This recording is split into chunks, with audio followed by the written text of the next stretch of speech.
Assalamu alaikum wa rahmatullahi wa barakatuh.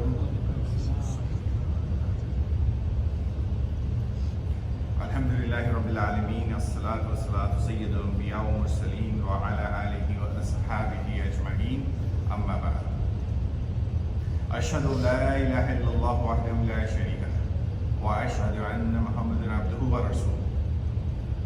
All praise to Allah subhanahu wa ta'ala who created all of us and brought us together. Alhamdulillah. Today, inshallah, I will start with the same, with the name of Allah, and briefly discuss that whatever I learned, and we go with the hadith number 22 that will give us a knowledge about what is the minimum requirement to enter into the Jannah. So it's an important, very important hadith. Try to grab just the basic, what is the basic requirement to enter into the Jannah. So that's the basic point of this hadith. So Allah subhanahu wa ta'ala is the Rahman, He is the Rahim, He is Al-Wadud, Al-Mannan, Al-Khaliq, Al-Bari, right? He's the one who created us, He's the one who controls us, He is the one who gave us everything, every day, every second. He is Al-Hasib too. Al-Hasib is the one of the name of Allah. That the root letter of that is Ha, Seen and Ba, which is the main root letters. In Quran, Al-Hasib, the different form has been used. It's used 5 times in the Quran. The meanings of Al-Hasib, it could be a calculator, right? He calculates every single deed of ours, even small like an atom. فَمَن يَعْمَلْ مِثْقَالَ ذُرَّةٍ خَيْرًا يَرَهُ. Right? Allah subhanahu wa ta'ala is mentioned in the Quran that He measured every single small deed of ours, right? So let's take the practical example of that. What are the small deeds we can count on regular basis? In Quran, Allah subhanahu wa ta'ala also mentioned that for saying the salam, like if you have been greeted with the salam, He ordered us to say better than that what the other say greeting to you. So if somebody say assalamu alaikum, we should say assalamu alaikum wa rahmatullahi wa barakatuh. Means He did not say to, like if you see the ayah in the Quran is in Surah Anbiya, Allah subhanahu wa ta'ala mentioned that if you've been greeted, then greet back with the better or equal. So first He say better, then the equal. Which means if somebody says salam, you should say better than that. Prophet Muhammad mentioned in his one of the hadiths that there's several hadiths for the salam, right? There's several hadiths for the salam. One is that he was mentioning that one person was passing and say assalamu alaikum, he said 10 hasana. Then the second person said assalamu alaikum wa rahmatullah, they said 10 more, 20 hasana. Then the third one, assalamu alaikum wa rahmatullahi wa barakatuhu, 10 more, 30 hasana. So my dear brothers, the hasanas are flying. It's like it's everywhere. We just need to grab it, and it's very easy. And Allah subhanahu wa ta'ala on the day of the judgment bring the scale, and every single hasana that we do, it's going to be countable. Same as the sin. Allah subhanahu wa ta'ala is kind of al-hasib, is calculating everything, and He always gives little more than what you do. That's the second meaning of that. Another hadith that Prophet Muhammad said, no one of us will enter into the Jannah until we love each other. And the way that we can love each other, He also mentioned to say salam. Though assalamu alaikum, you're saying the salam, is so important. But sometimes, because of we do not like each other for any reason, or we have a conflict about each other for any reason, we stop saying salam. We stop acknowledging each other. We stop saying thank you to each other. And if you look into that, it's nothing more than our own ego and the shaitan. And he always come and whisper in your ears and say, why you are going first to say. It's not your mistake, right? It's not. It's his. So wait, he should come first. But remember, Prophet Muhammad mentioned that if you are initiating and reducing the conflict, it's a hasana. And let's suppose if I call in WhatsApp somebody, text it because I have a conflict for some reason, right? But I do just for the sake of Allah subhanahu wa ta'ala, I get the higher reward. And if the other person did not reply back, he is in trouble, my brother. Because he is not only holding the grudge and going follow the path of shaitan, he's also stopping me or the person who is doing initiation to not to reply back to him, to stopping him to do the further. Allah subhanahu wa ta'ala, Prophet Muhammad mentioned it, one of the best deed, better than the our salah, our zakah, our roza, is to reduce the conflict and bring the people together. So that is the importance of the salam. It is one of the right of our being a Muslim. Among all the other rights, one is to say salam back to the people. And unfortunately, including me, is when I do the salam, I try to do the salam to people that I know. That I know I do the salam to you.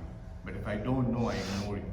But if I go to the Walmart and if I see somebody else other than our own community or our own Muslim ummah, we smile to them.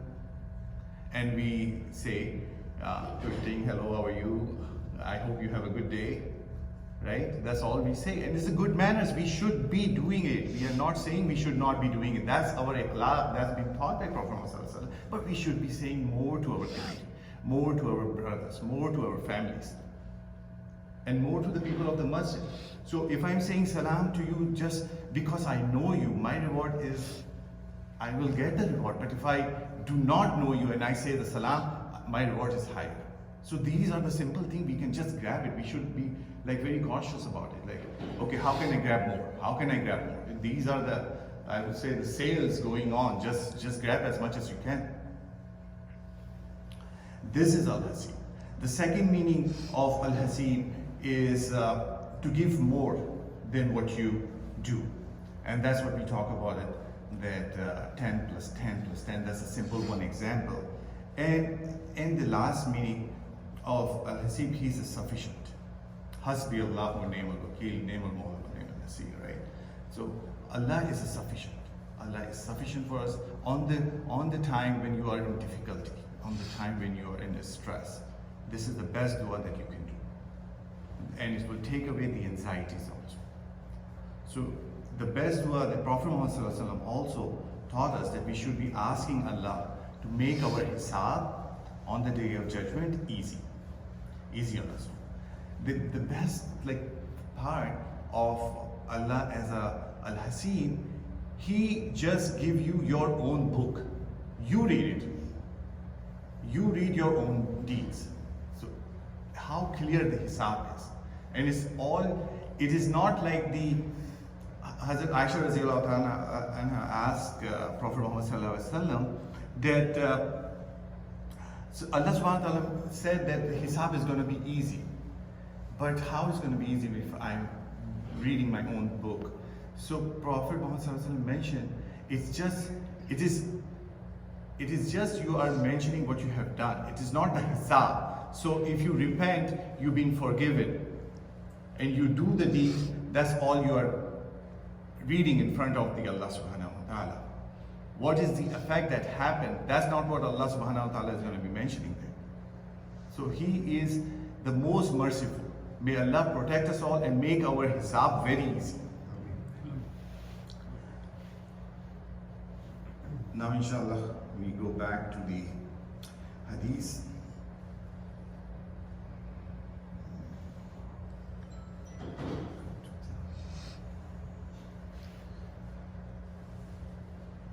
So this hadith is Hadith number 22.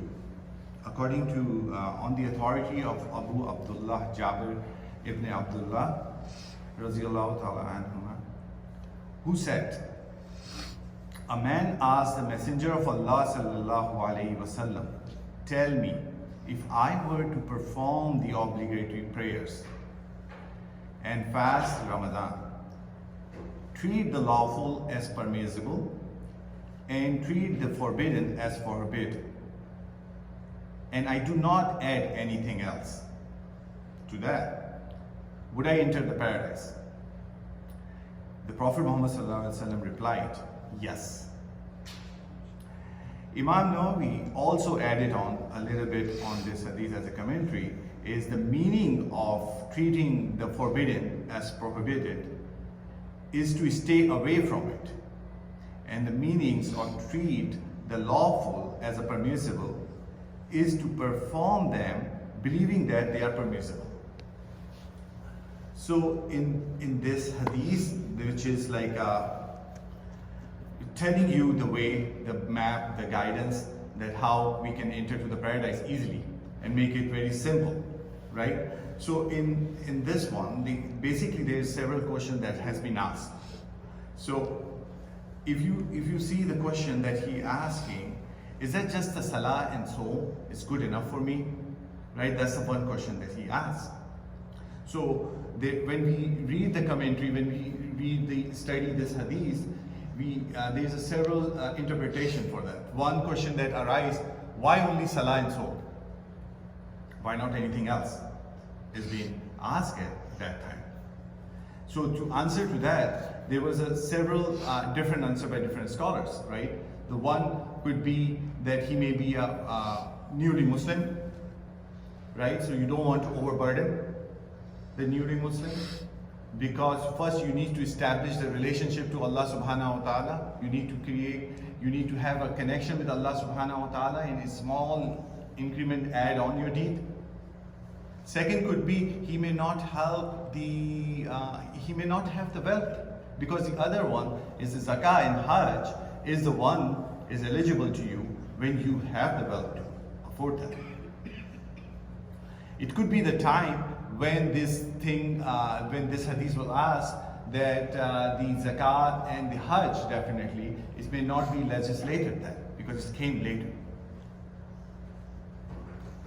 So just the salah, just the Saum and the salah, is that good enough? Is that what he is asking? But if you continue the hadith, it's saying what is permissible and what is not permissible. What is halal and haram is haram too. And just doing the halal is an easy way, because all the halal thing that is permissible to all of us, we don't have to do all of them. But we must have to stay away from everything that is haram. That's why doing the action or trying to stay away from the haram is also an action, and it's gone as a deed. So stay away from the haram, which definitely harder, it has a more reward.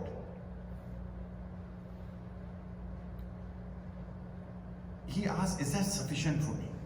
Right? There are several hadiths if you read the hadith, hadith that Prophet Muhammad sallallahu alaihi wasallam being asked by Badawin. Abu Hurairah was reported that the Badawin came and asked, tell me something that will make it easy for me to go to the Jannah. The Prophet Muhammad sallallahu alaihi wasallam mentioned almost the same thing, that if you believe in Allah and Rasul, do the zakah, pray the namaz and the fasting, you enter the Jannah. And if you're truthful in doing that, you will definitely enter to the Jannah. Same thing will be asked by another Badawin, that if I just do the obligatory deed, would I enter to the Jannah? And the answer is no, yes, you will enter to the Jannah. So the obligatory deed is must to enter into the Jannah. The nawafil, right, the voluntary deed, it's also good for us because it will fill in the small cracks in our ibadah. Like to jo bhi small faults that's left in our ibadah, that will be filled by those our nawafils. If you look into the companion of Prophet Muhammad sallallahu alaihi wasallam, he always encouraged to do the more voluntary deed. So don't take this hadith wrong that you just have to do this namaz and salah and that's it, and you will enter into the Jannah. With the mercy of Allah subhanahu wa ta'ala, we will all inshallah. But in order to get the higher rank, we not only need to be doing just these two acts, but we need to fulfill all the arkans and add on the nawafils in order to enter to the Jannah.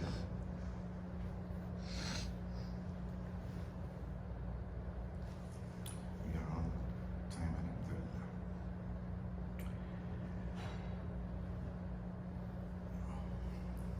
So one thing I was reading on it, then there was a topic come about the shahada, right? Like what are the requirements of shahada, right? What are the conditions of shahada? I think that's something I would just briefly discuss with that. In order to be the condition of fulfilling the condition of shahada, these are 7 conditions that we need to apply. One is we should have the ilm. Ilm means we should know the knowledge of there's nobody other than Allah subhanahu wa ta'ala that is worthy to worship. That is the ilm. Ilm is always come with the amal, right? When we ask the dua that may Allah give us the beneficial knowledge. The beneficial knowledge, the knowledge only beneficial when it's come with the action. So if we know but don't perform it, that does not consider beneficial knowledge. So one of the conditions of the shahada is to have the ilm. Then we have to have a yaqeen on it. We have to have a yaqeen with the act, and we have to have a submission to that. That is also the part or the condition of our shahada.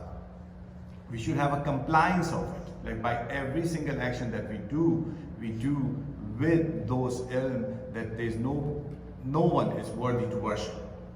We should have with the truthfulness, with the sadq dil, that all the deeds that I'm doing is just for the Allah subhanahu wa ta'ala. There is no other advantage that I want to take. I don't want to take the advantage of praising. I do not want to take the advantage of the dunya for doing this act. That's also considered the ikhlas. And the last and the most important, that love of Allah subhanahu wa ta'ala. That's what we need to know. So the last part that we should be understanding in this one, the path of going to the paradise, is it's just because of the mercy of Allah subhanahu wa ta'ala. It can be easy for us or it could be hard for us. And in order to get the easy for us, we should be discipline ourselves to our nafs. So we need to control our nafs. We need to say no to our nafs. It's like training the kids. It's good to say no in the early age, so they will, when the time comes, when they are more rebellious, they understand the meaning of no. The same thing with your nafs. You should start saying no to your nafs with the small things. Then you will be able to control your desire with the bigger things. That's the one thing. So we should have to have the ilm and do the action in order to control and get the tawfiq of Allah subhanahu wa ta'ala to make it easy for us to go to the Jannah. And by doing that, inshallah, our heart will be attached to Allah subhanahu wa ta'ala. And all the act that we will do is to please the Allah subhanahu wa ta'ala. May Allah protect all of us, give us the hidayah, make our hisab very easy, make our path to paradise very easy, and keep us in this istiqamah. Jazakallah.